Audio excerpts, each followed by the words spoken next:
kelas 4B, benar kan? Benar. Baik, sebelum kita mulai pembelajaran, alangkah baiknya dirapikan dulu tempat duduknya. Meja-meja yang masih belum lurus.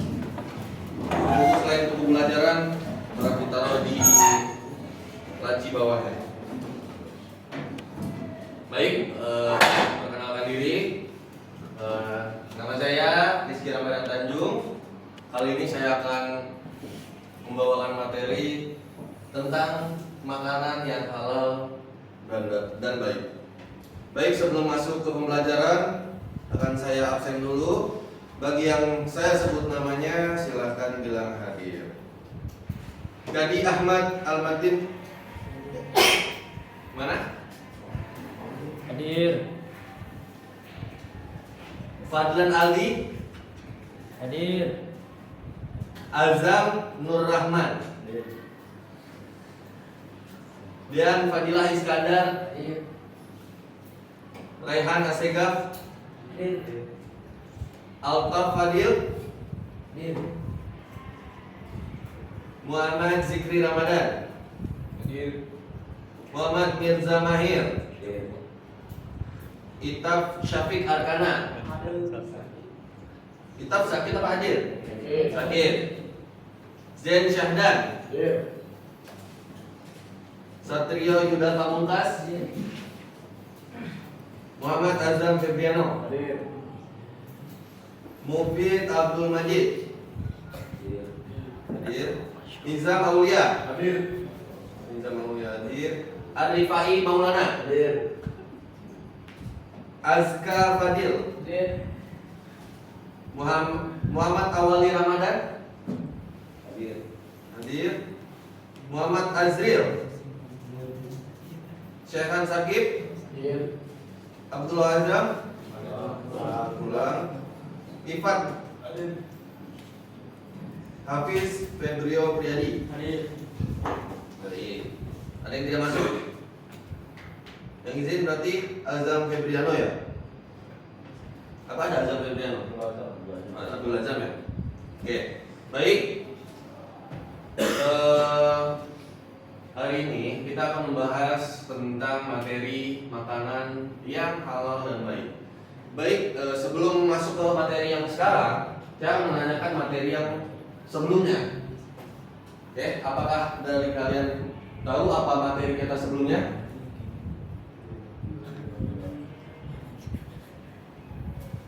Makanan yang baik untuk dimakan. Benar. Baik, langsung saja kita masuk ke materi pertama tentang judul makanan yang halal dan baik. Sebelumnya saya akan membacakan tujuan pembelajarannya dahulu. Yang pertama, yaitu melalui diskusi siswa dapat menjelaskan ketentuan Islam tentang makanan yang baik dan halal dengan benar. Yang selanjutnya, siswa dapat mengidentifikasi jenis-jenis makanan yang halal dan haram dalam kehidupan sehari-hari. Yang ketiga, siswa dapat menjelaskan manfaat mengonsumsi makanan halal dan baik bagi kesehatan fisik dan spiritual. Selanjutnya pendahuluan. Makanan dan minuman merupakan kebutuhan pokok bagi setiap manusia. Hampir tidak ada orang yang bisa menahan lapar dan haus selama berhari-hari. Hal ini menjadi indikasi nyata bahwa mengkonsumsi makanan dan minuman adalah kebutuhan dasar yang harus dipenuhi oleh setiap manusia. Di dalam ajaran Islam, mengkonsumsi makanan dan minuman diatur dengan detail, sebagaimana yang ada dalam Al-Quran dan hadis. Ada beragam makanan dan minuman yang diperbolehkan untuk dikonsumsi atau dalam kurung halal, dan ada juga aneka makanan dan minuman yang dilarang untuk dikonsumsi atau haram. Makanan dan minuman yang halal adalah makanan yang diperbolehkan untuk dikonsumsi menurut ketentuan syariat Islam. Dan hampir semua makanan dan minuman yang bisa dikonsumsi adalah halal, dan hanya sedikit saja yang diharamkan. Selanjutnya, mari kita coba memperhatikan foto yang tertera di layar berikut. Apa yang kalian dapat dari foto yang saya paparkan berikut ini. Coba kalian perhatikan dengan sesama antara foto ini dengan foto ini. Apakah ada sebuah perbedaan? Ada. Ada persamaan? Ada. Ada atau tidak? Ada. Apa persamaannya? Makanan. Sama-sama? Makanan. Sama-sama makanan. Ya. Kedua-duanya sama-sama enak nih lihat buat dimakan. Tapi apa yang membedakan dari kedua makanan tersebut? Halal dan haram. Halal dan Haram. haram. Kenapa bisa halal? Karena Karena tidak makanan yang bisa Karena tidak beracun. Apa lagi? Ditentukan dalam Islam. Apa? Sudah ditentukan dalam Sudah ditentukan dalam Islam. Apa lagi? Kenapa makanan bisa halal? Kenapa makanan bisa ditetapkan halal? Baik untuk kesehatan.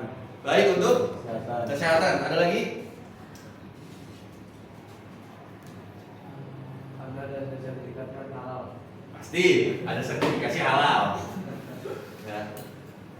Makanan bisa dinyatakan halal ketika bentuknya, wanginya, dan rasanya itu masih layak untuk dikonsumsi. Ya, misalkan ada perbandingan dua minuman. Ya, ada dua minuman. Satu minuman misalnya fruity, satu fruity, satu lagi alkohol. Ya. Nah, ketika kita cium perbandingan satu-satu, fruity itu ngeluarin bau anggur yang seger, sedangkan alkohol itu ngeluarin bau yang menyengat hidung. Habis itu lagi dites lagi rasanya. Fruity ketika diminum seger, pasti kan manis. Alkohol ketika diminum pahit ya, atau bikin memabukkan. Habis itu warnanya. Nah, warna fruity kayak warna apa? Teh kan? Tapi kalau alkohol bentuknya warna apa? Keruh pucat gitu dalamnya. Ya. Dari situ udah kelihatan tuh dua perbandingan yang berbeda, ya kan? Yang dimana kita udah bisa menilai yang mana yang halal, yang mana yang haram, ya. Yang dimana makanan halal itu bisa berdampak juga ke fisik kita, ya. Ketika kita makan makanan halal, maka tubuh kita juga nerimanya enak, gitu ya. Kita makan misalkan sayur-sayuran, makan daging yang halal, daging sapi, kan dalamnya ada protein, ya kan? Ada kalsium dan lain-lainnya. Tapi ketika kita makan makanan haram, apa yang terjadi? Sakit perut. Apalagi? Tepar, ya pasti. Tepar. Karena apa? Karena kandungan yang ada di dalam makanan tersebut. Itu. Dalam syariat Islam, kenapa bisa menjudge? Ini hewan apa? Hewan babi. Kenapa bisa menjudge hewan babi itu haram? Makan kotoran sendiri. Karena kotor. Dari gaya hidup babi ini kotor. Ada lagi? Banyak racunnya atau banyak parasitnya, ya. Yang dimana ketika kita mengkonsumsi daging tersebut, dalamnya ada parasit, alhasil apa? Nggak baik untuk kesehatan. Tapi kalau kita makan makanan halal, apa makanan halal? Daging misalkan, daging apa? Daging sapi.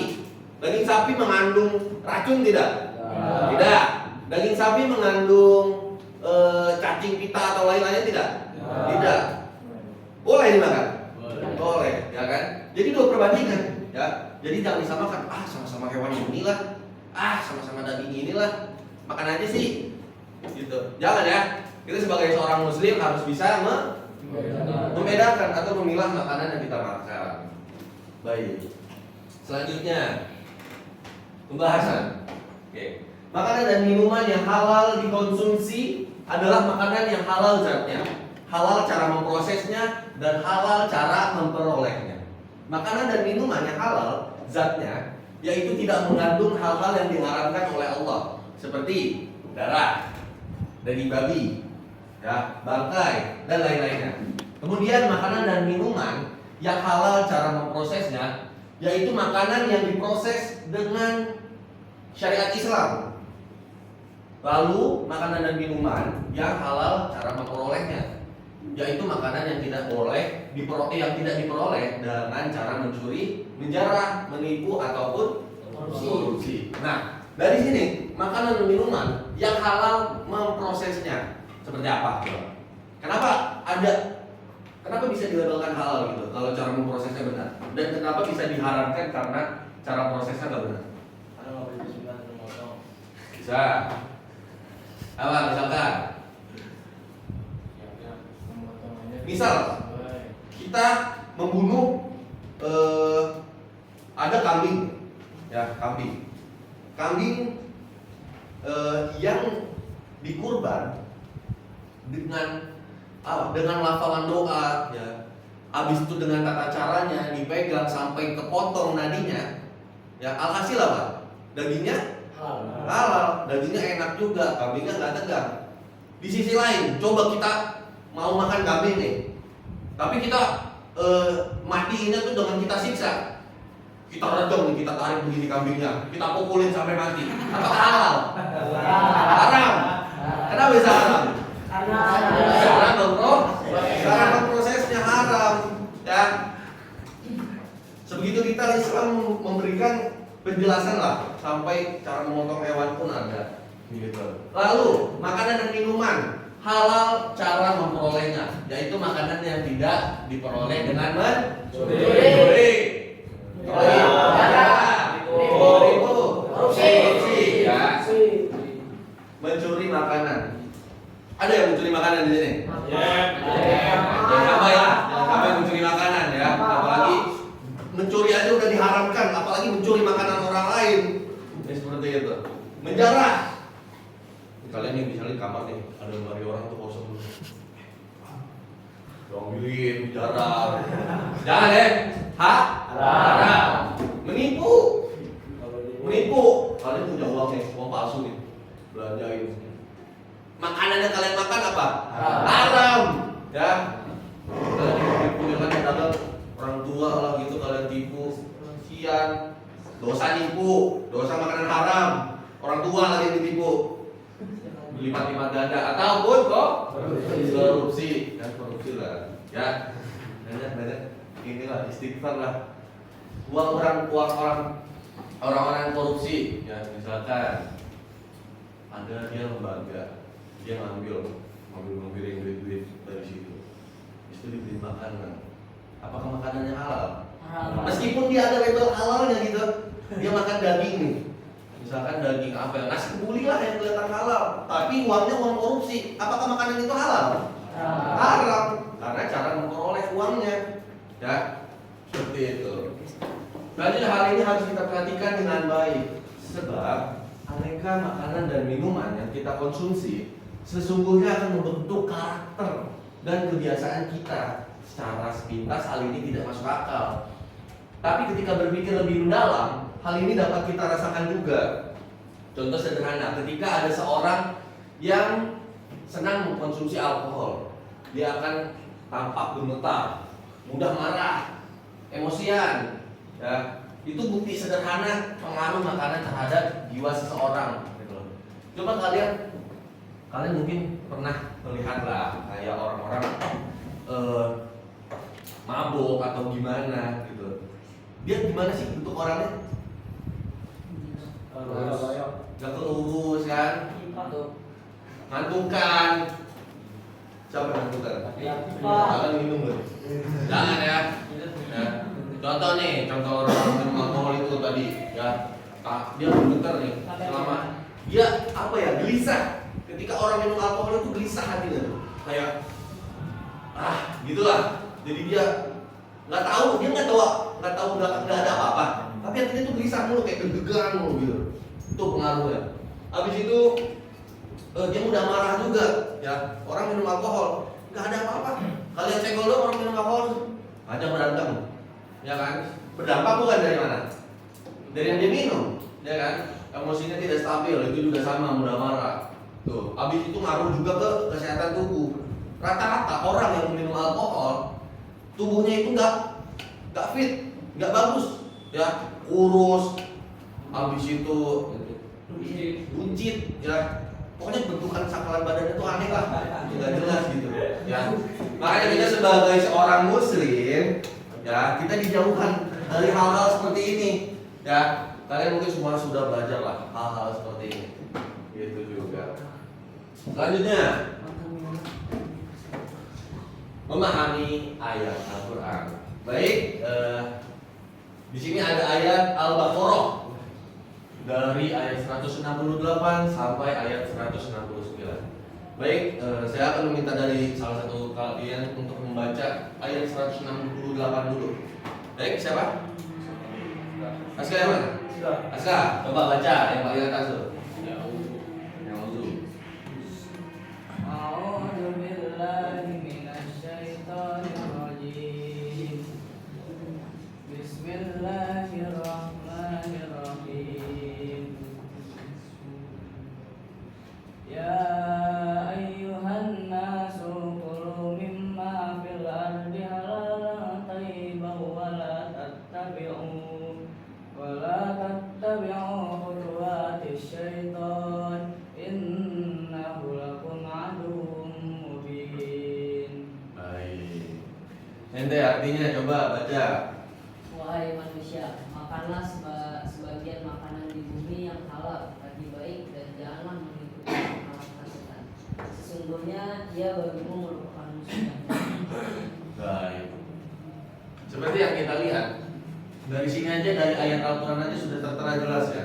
Ya ayuhan nasu, kulu, wahai manusia, makanlah sebagian, ya, mimma fil ardi, sebagian yang di bumi, halalan thayyiban, yang halal lagi baik. Wala tattabi'u khutuwatis syaiton, dan janganlah mengikuti langkah-langkah setan. Innahu lakum aduwwun mubin. Sesungguhnya ia bagimu merupakan musuh yang nyata. Al-Baqarah ayat 168. Dari ayat ini ada yang bisa menyimpulkan apa maksud dari ayat ini? Jangan makan. Jangan makan apa? Jangan makan yang haram. Nah, dari ayat ini kita bisa menjelaskan, ya. Bahkan Allah mempersilahkan kita makan semua makanan yang ada di bumi, ya, apapun itu, selagi halal dan baik. Dan janganlah kalian mengikuti langkah-langkah setan. Ya, janganlah mengikuti langkah-langkah setan. Apa? Makan makanan haram, korupsi, minum alkohol, ya kan? Habis itu mencuri, menjarah. Perilaku setan bukan? Perilaku setan yang ngelakuin manusia, tapi sifatnya setan. Seperti itu. Selanjutnya ayat 169. Siapa yang bisa baca? Azam, silakan. Baca ayat 169. Kita tahu. A'udzu billahi minasyaitonir rajim. Bismillahirrahmanirrahim. Innama ya'murukum bisu'i wal fahsya'i wa an taqulu 'alallahi ma la ta'lamun. Oke, kamu coba baca artinya. Sesungguhnya setan hanya menyuruh kamu untuk berbuat jahat dan keji, serta mengatakan tentang Allah apa yang tidak kamu ketahui. Nah, dari ayat ini apa yang kalian bisa dapat? Coba kalian cerna. Apa? Jangan ikuti apa kata setan. Terus. Setan apa guru? Setan dulu. Sesungguhnya setan jahat. Nah, innama ya'murukum bis-su'i wal fahsya'i. Sesungguhnya setan hanya menyuruh kamu untuk berbuat jahat dan keji. Wa an taqulu 'alallahi ma la ta'lamun. Untuk berbuat jahat dan keji serta mengatakan tentang Allah apa yang tidak kamu ketahui, ya. Jadi sesungguhnya setan itu penghasut yang nyata. Gitu. Ketika kalian lagi pusing, misalkan orang lagi pusing, beban hidup lagi berat, setan bisikin, ya kan? Jangan sampai kita terhasut oleh syaitan seperti yang ada di ayat ini, ya. Sesungguhnya setan hanya menyuruh kamu untuk berbuat jahat dan keji. Ada nggak setan menyuruh? Ada nggak? Ada kan? Dalam ayat ini aja udah tertera. Ya. Jadi balik lagi ke diri kita masing-masing. Ya. Kita sebagai seorang Muslim, sebagai orang yang beriman, harus bisa menahan nafsu, ya, menahan hasrat kita, atau mengontrol diri kita masing-masing. Seperti itu. Jangan mudah termasuk oleh setan. Kadang setan itu juga berupa teman. Ya. Jadi kalian lewat teman kalian, minum yuk, mabuk yuk. Nah, teman kalian itu setan. Ya, jangan diikutin. Oke? Selanjutnya penjelasan tentang ayat.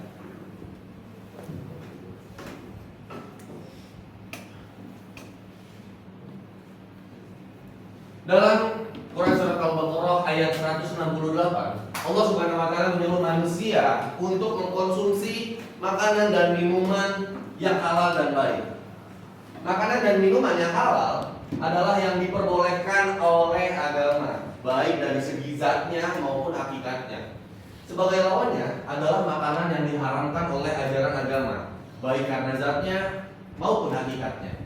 Ibnu Abbas mengatakan bahwa ayat 168 ini turun berkenaan dengan kebiasaan suatu kaum yang terdiri atas Bani Saki, Bani Amir bin Sa'ah, Khuza'ah, dan Bani Mudin. Mereka telah mengharamkan beberapa jenis binatang menurut kemauan mereka sendiri. Di antaranya bahirah. Bahirah itu unta betina yang telah beranak 5 kali dan anak kelima jantan, lalu dipotong telinganya.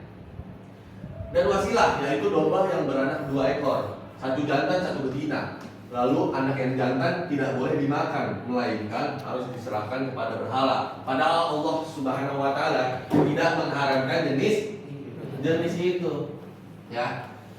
Dari Ibnu Abbas mengatakan ya bahwa pada masanya Ibnu Abbas itu ada satu kaum yang terdiri atas Bani Saki, Bani Amir bin Sa'ah, Khuza'ah, dan Bani Mudin, ya. Jadi mereka membuat hukum sendiri, ya, yang dimana mereka mengharamkan hewan yang dimana sudah dihalalkan oleh Allah, ya, semua yang di bumi, kulu mafil fil ardi, ya. Tetapi satu kaum ini mengharamkan, ya, karena misalkan karena ini nih beranak 5, anak kelimanya jantan, ya, atau biasa kita sebut apa? Tahayul, ya, tahayul kayak gini. Misalkan ada kambing beranak, anaknya cewek, nggak boleh makan tuh. Biasanya kayak gitu apa? Tahayul, ya, kepercayaan masyarakat situ aja. Sebenarnya enggak, biasa aja, makan aja hewan mah. Karena Allah sudah menghalalkan atau Allah tidak mengharamkan jenis binatang jenis itu. Ayat selanjutnya. Nah, selanjutnya juga ada hadis. Baik, siapa bisa membaca? Ifat mana Ifat? Nah, ini udah sebelahnya. Kelihatan nggak?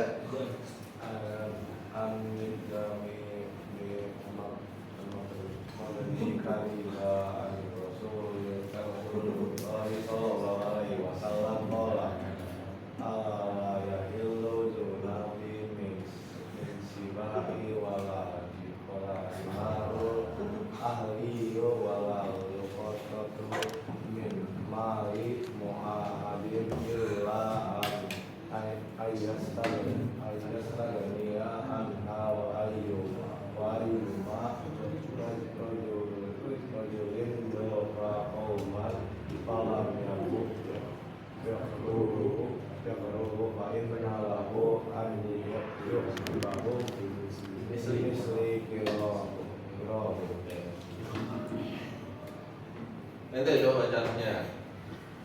Dari Al-Mikdam bin Ma'ki Karib dari Rasulullah SAW, beliau bersabda, ketahuilah tidak halal hewan buas yang memiliki taring, keledai jinak, barang temuan dari harta orang kafir mu'ahad yang menjalin perjanjian dengan negara Islam, kecuali ia tidak membutuhkannya.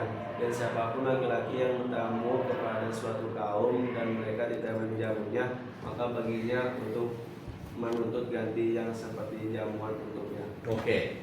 Ada yang bisa mencerna nggak hadis ini tentang apa? Coba kalian perhatikan.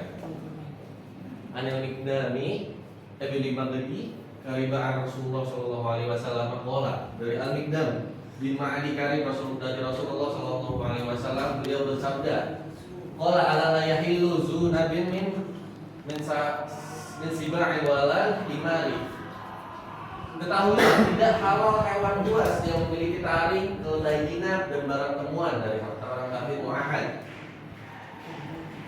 Al-ahliyu wala al-mutawtu min mali mu'ahadin illa ayastagniya anha wa ayyuma rajulin dawafan qauman falam yaqruhu fa inna lahu an yabqiyahu yaqibahum bimisli kirahu, kecuali ia tidak membutuhkannya. Dan siapapun laki-laki yang bertamu kepada suatu kaum dan mereka tidak menjamunya, maka baginya untuk menuntut ganti yang seperti jamuan untuknya.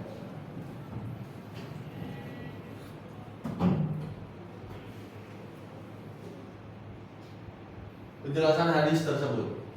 Hadis tersebut menjelaskan mengenai salah satu ciri atau karakteristik hewan yang tidak halal untuk dikonsumsi, yakni hewan buas yang bertaring. Selain itu Rasulullah Shallallahu Alaihi Wasallam juga menyebutkan secara spesifik yang diharamkan oleh Allah Subhanahu Wa Taala, yaitu keledai jinak, barang temuan orang kafir mu'ahad. Ya. Dari sini sudah jelas bahwa Rasulullah Shallallahu Alaihi Wasallam menyebutkan karakteristik hewan yang tidak boleh dimakan. Jadi kata Allah, kulu ma fil ardi, ya, makan semua yang di bumi. Tetapi ada juga yang nggak boleh. Ya, Rasulullah berkata karakteristik hewan yang tidak halal untuk dikonsumsi, yakni hewan yang bertaring. Apanya hewan yang bertaring? Harimau, singa, pada pasir, apalagi? Babi hutan, Anjing, kucing hutan, kucing, gorila. Karena apa? Bukan. Karena beruang. Ya, kalian pasti tahu lah, pasti banyak lah hewan yang bertaring, ya. Seperti itu. Hewan yang bertaring tidak boleh dimakan, ya. Rasulullah juga menyebutkan secara spesifik yang diharapkan oleh Allah Subhanahu Wa Taala, yakni keledai jinak atau barang temuan dari orang kafir mu'ahad, ya. Jadi nggak boleh makan keledai meskipun dia jinak, ya, karena sudah diharamkan oleh Allah, atau barang temuan dari orang kafir mu'ahad, ya. Gitu. Jadi nggak boleh kalian misalkan mau makanan dari orang kafir ya kalian makan. Oke. Kalau Ibnu Abdul Bar dalam At-Tahmid dan Ibnu Qayyim Al-Jauziyah dalam Ilamul Muwaqqin kemudian merinci ketentuan tersebut. Menurut kedua ulama tersebut, binatang haram yang dimaksudkan Rasulullah termasuk dalam istilah zina, ini adalah binatang yang memiliki taring atau kuku tajam untuk melawan manusia, termasuk di dalamnya serigala, singa, macan tutul, harimau, beruang, kera dan sejenisnya.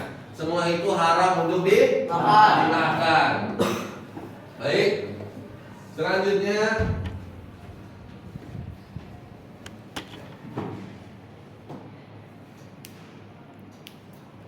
oke, sebelumnya saya akan memberikan satu video pembelajaran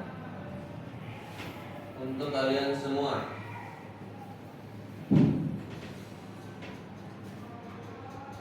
Coba kalian tonton video ini, kalian amati, habis itu kalian ambil intisari dari video ini.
makanan yang mengandung nama.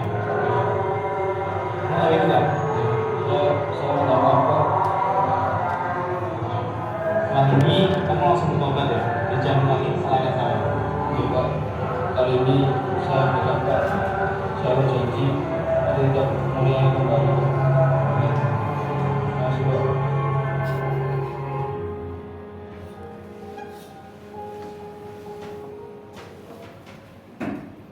Selesai. Baik, coba dari kalian saya minta satu orang untuk menjelaskan dari apa yang kalian dapat dari video tersebut. Ya, siapa? Jam. Siapa? Bisa ya, silakan.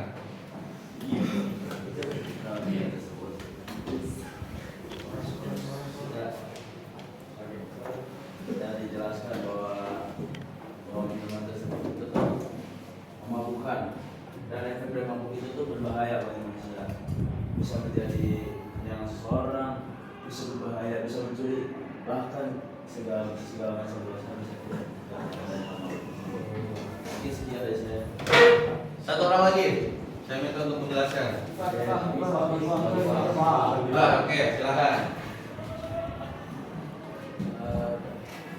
Saya pada video itu mabuk itu buat hidup yang apa ya, membuat hidup bisa apa dari pergaulan apapun itu, dari pergaulan yang baik.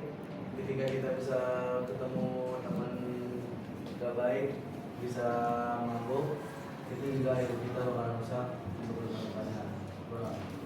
Oke.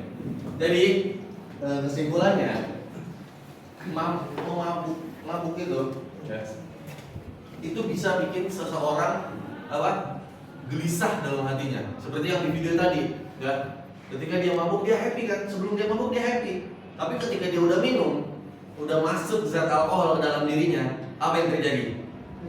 Gelisah kan, seperti yang ditampilkan video tadi, ada yang mengikuti kan.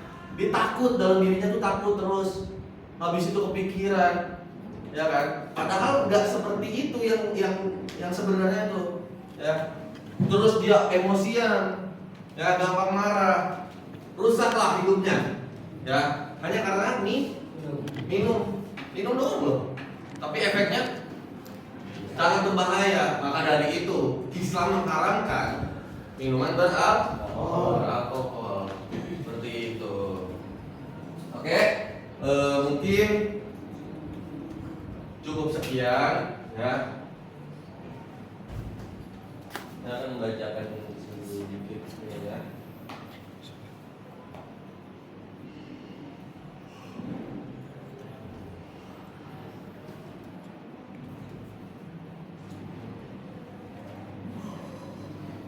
Baik, kesimpulannya Allah Subhanahu wa taala menunjukkan kepada orang-orang beriman agar memakan makanan yang baik dari apa yang direzekikannya.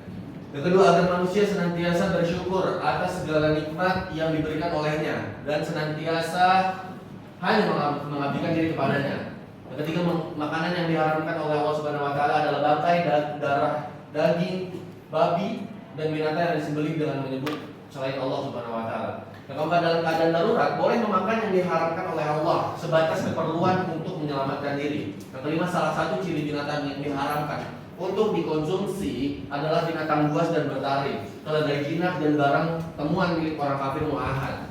Yang keenam, makanan yang halal selain terpenuhi kriteria halal dari sisi materialnya juga harus baik dari sisi mendapatkannya. Yang ketujuh, mengonsumsi makanan yang halal dan baik akan menjadi penyebab dikabulkannya doa-doa kita pada Allah Subhanahu wa taala. Mungkin cukup sekian pemaparan materi saya pada hari ini. Mohon maaf bila ada kesalahan atau kekurangan. Tetap semangat, tetap jaga diri kita ya, karena di dalam tubuh yang sehat ada di dalam tubuh yang sehat ada akal yang sehat. Oke. Sekian, Allahumma Syukron. Assalamualaikum warahmatullahi wabarakatuh.